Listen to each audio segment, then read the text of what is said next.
Na primeira semana de maio, quando a pesquisa começou a ser feita, a taxa era de 10,5%. Então, 10,5%, a gente está em 13,7% agora. Sobre esse cenário, conversamos agora com Clemente Gans Lúcio, que é sociólogo, assessor do Fórum das Centrais, e Quintino Severo, que é secretário adjunto de Relações Internacionais da CUT Brasil e conselheiro do Fundo de Amparo ao Trabalhador, o FAT. Olá, Clemente. Olá, Quintino. Um prazer receber vocês. Tudo bem? Olá, tudo bom? Tudo bem, boa tarde. Quintino, quero começar com você me dizendo o que aconteceu na última reunião que vocês tiveram. Parece que vocês tiveram essa reunião, não teve acordo entre as partes, o governo já saiu criticando essa possibilidade de pagar o seguro-desemprego mais 2 parcelas. Eu queria que você comentasse para mim, por favor. Boa tarde a todos e a todas. De fato, na semana passada, na nossa reunião do Conselho, nós apresentamos a proposta de prorrogação de 2 parcelas do seguro-desemprego para os trabalhadores que foram ou que serão demitidos durante a pandemia. Ou seja, então, de março a dezembro de 2020, todos os trabalhadores que foram demitidos neste período, a nossa proposta é a ampliação de 2 parcelas do seguro-desemprego. Entretanto, o governo, principalmente a bancada do governo, porque o conselho tripartite, nós somos 6 representantes dos trabalhadores, 6 dos empregadores e 6 do governo. E a bancada do governo apresentou argumentos contrários, na verdade, e tentando demover a ideia da ampliação do seguro-desemprego. E nós entendemos também que a bancada dos empregadores ficou, de certa forma, em dúvidas, principalmente dúvidas sobre o argumento que o governo apresentou, e para evitar, então, que a votação nós perdêssemos a votação, nós achamos melhor apresentar uma retirada de pauta. Criamos uma comissão que, em 15 dias, fará uma apresentação de uma outra proposta. O grupo, portanto, então, estudar uma outra proposta, né, que inclusive buscar recursos, segundo ele, segundo ele não tem recursos, ela se comprometeu, então, num período de 15 dias, junto conosco, com a bancada dos trabalhadores, junto com a bancada dos empregadores, encontrar uma outra proposta e construir talvez uma proposta consensual, tão logo chamar uma nova reunião do Conselho, uma reunião extraordinária, para essa proposta ser apreciada, então, pelo Pleno do Conselho. Mas é isso, nós vamos continuar insistindo, essa proposta está desde março, né, lá no Conselho, tramitando, discutindo, e nós queremos, evidentemente, fazer com que ela seja viabilizada, seja aprovada, para garantir para os trabalhadores aí essas 2 parcelas extras, que, sem sombra de dúvida, vem num momento muito necessário, muito importante para aqueles e aquelas que perderam o emprego e que têm pouca perspectiva de recuperar o emprego nesse momento. Né? Todos nós sabemos, e tu acabaste de falar aí, a elevação, mais uma vez, né, das taxas de desemprego no Brasil. Eu queria trazer o Clemente para falar sobre essas perspectivas, inclusive, porque, de fato, a gente vê o desemprego, inclusive, aumentando. Tem uma parcela da população, inclusive agora, com essa flexibilização do isolamento, que vai passar a procurar emprego. Então, a tendência é que esse número de desempregados, inclusive, aumente, porque elas vão passar a ser computadas nesse número, né? Explica para a gente. Exato, Thalita.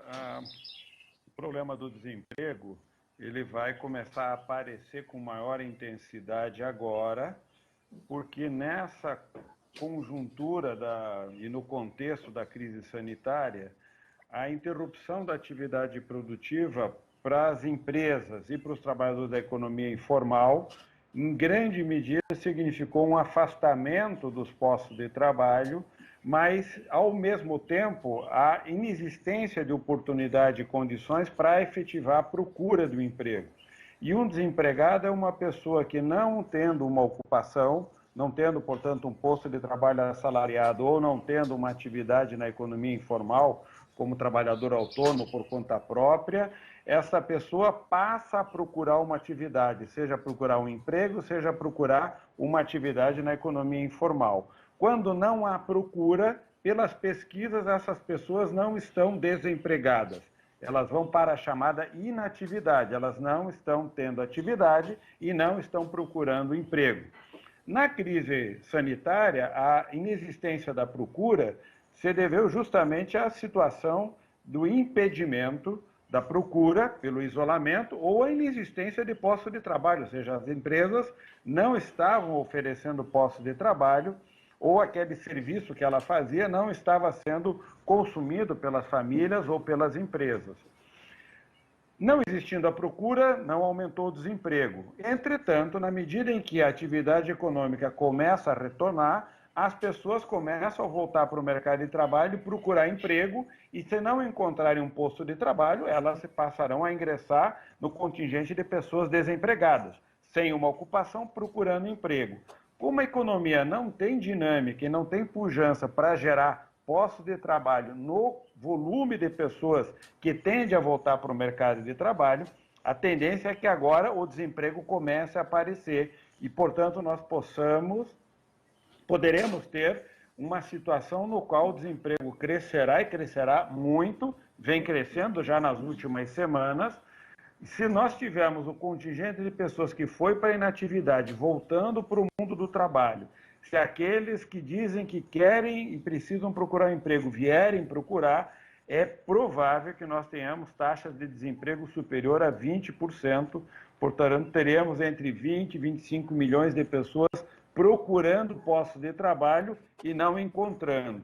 Quanto mais isso demorar, mais pressão haverá sobre membros da família também para virem procurar um emprego. Portanto, quanto mais difícil for achar um emprego, mais pessoas são pressionadas a procurar um emprego, e também uma situação no qual a procura tende a ser por um tempo muito maior, muito mais longo, motivo pelo qual, como disse o Quintino, o seguro-desemprego passa a ser um elemento importante de proteção, ou seja, o tempo de procura tende a ficar mais longo, porque os postos de trabalho estão muito aquém daquilo que é necessário na economia para o contingente que quer trabalhar. Nenhum contexto ainda onde, neste processo, começam a aparecer efetivamente qual é o volume de empresas, a quantidade de empresas que tiveram suas atividades interrompidas e que passarão para um processo de fechamento, ou seja, há muitas atividades, especialmente aquelas mais impactadas, bares, restaurantes, cinemas, casas culturais, hotéis, atividades associadas ao lazer, ao esporte, todas as atividades que foram interrompidas e muitas delas não estão retomando, ou seja, o volume, por exemplo, a quantidade de bares e restaurantes fechados nas cidades que não retomarão a atividade é muito grande e é muito provável que aquele atendente, aquele cozinheiro, aquela cozinheira, aquele garçom, aquela pessoa que trabalhava naquele bar, naquele restaurante, não vai encontrar o posto de trabalho e, portanto, vai sair da inatividade para o desemprego e, portanto, a fila do desemprego tende a crescer enormemente nas próximas semanas e meses. Puxa vida. Quintino, um outro número que o IBGE traz e que, a princípio, a gente pode até achar que é positivo, mas precisa de interpretação.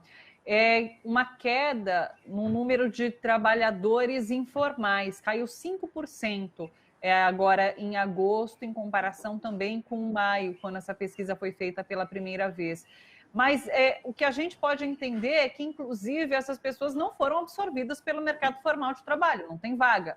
Elas podem ter deixado de trabalhar com a informalidade por não ter como ganhar dinheiro com isso de fato. Fico imaginando, por exemplo, as pessoas que trabalhavam vendendo algum tipo de bebida em show, em aglomerações. Hoje essas aglomerações não acontecem mais, essa pessoa não está podendo trabalhar de fato. Então também é preocupante esse mercado da informalidade, né? O trabalho informal nesse momento. É muito provável que essa informação, esse falso dado, na verdade, essas pessoas também saíram da informalidade porque não há trabalho nem informal para elas. Então, com certeza, algo que a gente precisa avaliar, precisa ter muita cautela, não dá para comemorar, infelizmente, essa informação.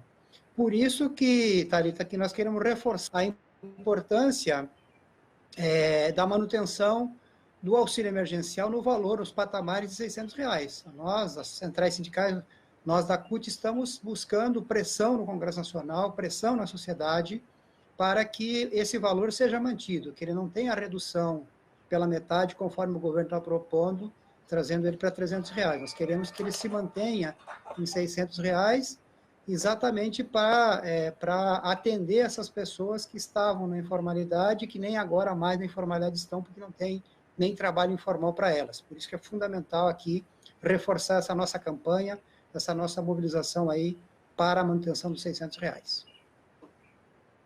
Clemente, eu queria conversar com você sobre essas notícias de hoje. Podemos falar sobre esse Renda Cidadã que foi anunciado pelo governo agora, então, com verbas do Fundeb, aprovado recentemente no Congresso, e querendo usar também o orçamento destinado ao pagamento dos precatórios.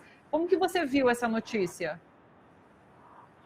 Olha, Thalita, primeiro o governo está anuncia, volta atrás, o ministro Paulo Guedes anuncia uma coisa, o presidente vem e diz que não é isso, que ele não vai mais tratar desse assunto, que agora o Renda Cidadã, Renda Brasil, seja lá o nome que eles estão dando, não vai mais ser efetivado, que agora vai ficar o Bolsa Família. Agora, hoje, já anuncia outra medida, diz que vai criar outras fontes de financiamento. Na verdade, Thalita, ninguém sabe exatamente o que o governo está propondo. De alguma maneira, creio que o governo está querendo inventar uma mágica que é dar um nome novo a um novo produto, que ele está chamando que é novo, mas não é nem tão novo assim. E o que ele está se propondo a fazer é juntar um conjunto de programas e tentar dar uma roupagem nova para coisas que já existem. Não há nada de novo a princípio apontado do ponto de vista de uma proteção mais ampla, ainda não é conhecida, porque na medida que ele vai juntar programas que já existem, já há proteções que são efetivadas pelas políticas e pelos programas que o governo já tem elaborados e desenvolvidos em governos passados. E ele está falando tirar recursos de fontes que já estão postas no orçamento. Você vai tirar recurso da saúde, ou da educação, ou de precatório, ou seja lá do que for. Bom, isso tudo são chutes, não necessariamente ele consegue fazer isso, não necessariamente ele pode fazer isso, e seria muito ruim esses recursos daquilo que já é o financiamento precário da saúde ou da educação, para financiar a proteção, ou seja, aquilo que o próprio presidente já falou, eu não vou tirar dos pobres para dar para os miseráveis.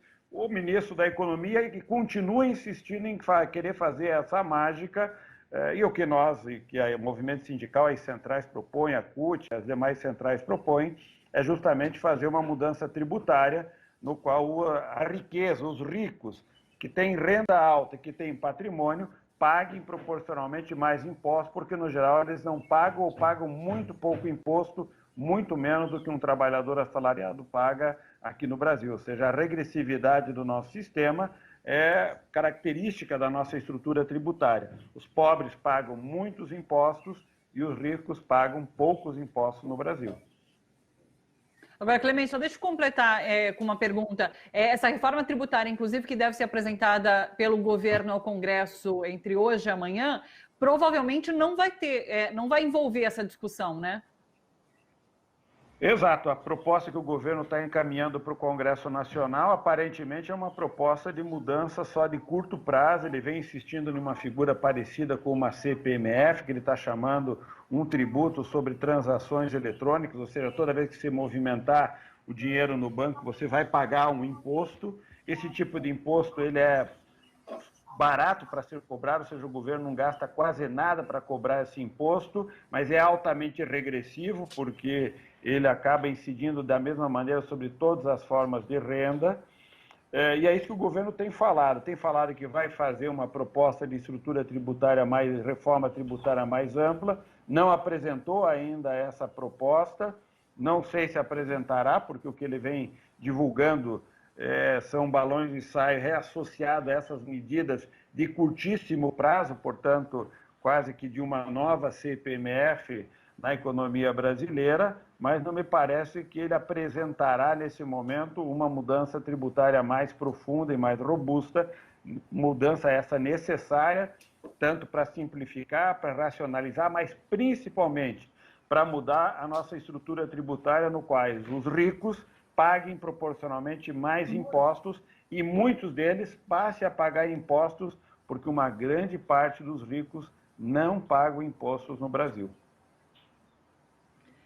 Voltando para o Quintino, agora falando um pouquinho sobre a questão de políticas que poderiam estar sendo desenvolvidas pelo governo para trabalhar nessa questão do desemprego. A gente tem falado muito, inclusive aqui no Bom para Todos, tem discutido essa questão da desindustrialização do país, como essa desindustrialização tem acontecido e como isso afeta o país quando se trata de geração de emprego. Como que vocês têm assistido essa desindustrialização? O que poderia ser feito para reverter essa situação? Qual o impacto que essa desindustrialização vai ter a curto e médio prazo aqui no país? Bom, é muito grande em função de não ter política de Estado que possa motivar, que possa impulsionar o desenvolvimento nacional. Nós, nas primeiras décadas do século 2000, nós tivemos muitas políticas de Estado, né, com o governo Dilma, que estimularam o desenvolvimento nacional, teve presente na vida do desenvolvimento. Infelizmente, nós estamos, nesse momento, andando extremamente no caminho inverso. É um caminho de desestruturação, né, do Estado, de desestruturação, né, das empresas nacionais. Esse processo de privatização tem sido algo porque são empresas como Petrobras, como Eletrobras, o Banco do Brasil, a KBS, são empresas importantes de serem fortalecidas para que possam impulsionar o desenvolvimento nacional, e nesse momento são empresas exatamente está sendo desestimulada, destruídas, privatizadas, fragilizadas. Nós estamos vendo agora os Correios, por exemplo, a nível nacional, sendo desestruturado exatamente para ser privatizado, para ser sucateado e entregue a pouco mais de banana, como a gente tem falado. Então, portanto, nós entendemos que há necessidade de fazer assistência em relação às empresas estatais para que elas possam ser capaz de fazer investimento e gerar emprego e gerar nacional. Nós sabemos que se a indústria continuar nesse caminho regressivo que ela está tendo, nós muito em breve não teremos. Nós será um país de commodities, como já está sendo, cada vez mais, né? Tanto é verdade que hoje o próprio preço dos alimentos majorado a nível nacional. Por quê? Porque tudo vai para commodities. Esse é um elemento. O outro elemento também faz parte do processo de destruição das empresas. Ter uma Conab forte, né, capaz de comprar a produção do agricultor, estoque regulador, para, nesse momento, oferecer, né, para a sociedade e para o consumo a preço real.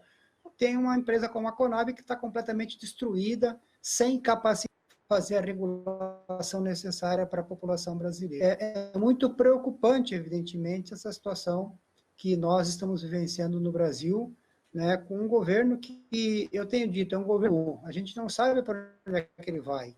A pandemia, o ano de 2019 foi assim, um governo que não tinha rumo, não se sabia o que tu pode esperar do governo em termos de investimento nacional, de perspectiva de nação, né? Isso está se agravando cada vez mais, e evidentemente que a pandemia contribui muito, porque a crise provocada pela pandemia, ela se aprofunda, mas não é só isso, é de fato falta de liderança, de investimento e de política pública, acima de tudo, para garantir que o nosso país possa ter, de fato, uma indústria forte, uma indústria capaz, né, de realmente. Então, esse momento é um momento muito difícil, é um momento de muita expectativa negativa, infelizmente, em relação ao que vai ser da indústria brasileira. E, consequentemente, o emprego está exatamente na esteira dessa destruição, dessa desarticulação que o governo tem trazido. O Quintino trouxe essa questão do arroz, Clemente. Eu queria ir para esse assunto com você. A gente tem discutido aqui o que aconteceu de fato com o país para a gente ter chegado a esse ponto do arroz tão caro. E não só o arroz, preços de itens da cesta básica estão muito caros. Esse final de semana, alguns familiares vieram me perguntar, inclusive, por que está tão caro assim? Eu não sou especialista, é claro que adquiro conhecimento a partir do que eu ouço aqui no programa e tento repassar. Então, eu vou, inclusive, te fazer essa pergunta. O que está acontecendo para os preços nos supermercados estarem tão elevados, principalmente desses produtos da cesta básica? O que está acontecendo com o país? Bom, Thalita, esse é um dos desdobramentos dessa crise. Você tem uma paralisação da atividade produtiva como um todo, dificuldades para encadear os processos produtivos, portanto, a economia toda ressentirá, portanto, dessas paralisações, e há, ao mesmo tempo, os efeitos que a crise estabelece para a economia na sua relação internacional e na sua capacidade de atender a demanda interna. No caso dos alimentos, você tem ainda os efeitos sazonais. Muitas vezes, excesso de chuva, falta de chuva, por exemplo, afeta produtos. Tem o problema associado ao transporte, tem o problema associado à política de fornecimento para o mercado interno e de exportação. No caso do arroz, por exemplo, nesse momento há uma vantagem pelo valor do câmbio e é muito mais atrativo exportar o produto do que vender para o mercado interno, por exemplo. Há também, muitas vezes, dado esta situação, a oportunidade para o agricultor recuperar perdas que ele teve no passado ou preços que estavam defasados no passado. Há dificuldades, por exemplo, para muitos produtos onde o governo desestimulou ou não incentivou estoques reguladores, portanto, a manutenção de maneira adequada de estoques reguladores de produtos, é o caso especificamente de grãos. O Brasil não vem se investindo de maneira articulada nesse tipo de política. Há o problema também da política de transporte, provavelmente tem efeitos nessa paralisação toda da atividade produtiva, o sistema de transporte. Há o valor do câmbio, por exemplo, o dólar a R$ 5,00, R$ 5,50, afeta diretamente, ou seja, se eu consigo vender 1 quilo de arroz a R$ 5,50 exportando o produto, quero vender também, a princípio, estou dando pelo valor do dólar, pelo mesmo valor internamente, ou seja, o exemplo agora do movimento dos trabalhadores sem terra, que tem uma política de abastecimento e vende os produtos e estão dizendo, estou vendendo o produto em um preço justo e mostrando que esse produto tem um preço muito menor, portanto, há também, muitas vezes, atravessadores, especuladores que visam usar a pressão que o produto tem na sua vantagem pela exportação para trazer um preço, elevando o seu preço